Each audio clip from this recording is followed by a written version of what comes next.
So I have developed an high-level cross-platform header-only networking library, which is called PYN. If you want to do something real quick, easy, simple to understand, give a PYN a try. Else, go use Boost ASIO if you want something performant or well-themed or anything like that. Okay, so how we can use this? Open Visual Studio, create a new project, an empty one, name it as you like. Let me open this repository in Visual Studio Code. Okay. So, if you want any client or server, you will need the base file. So let's copy the content of that file. In our project, let's go to add new item, header, hpp base. Paste it. And now I want to use the TCP client, so I'm gonna copy the content of TCP client.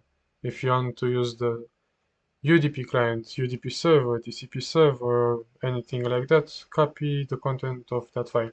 For now, you will get only the TCP client, but wait, and you will see every client and server.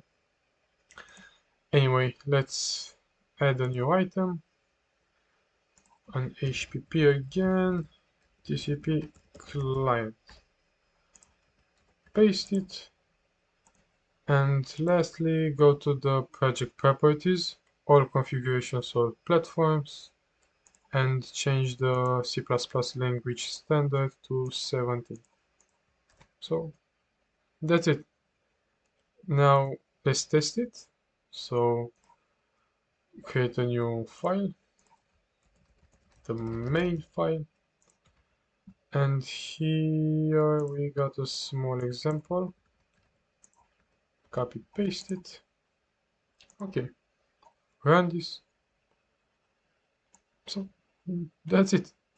We have connected to the IP with the port, we have received some data, and we have sent some data. That's it. So copy the base file, copy the content of the file you want, like the TCP client, TCP server, etc. And next, write some couple of lines. Yeah. So that's it.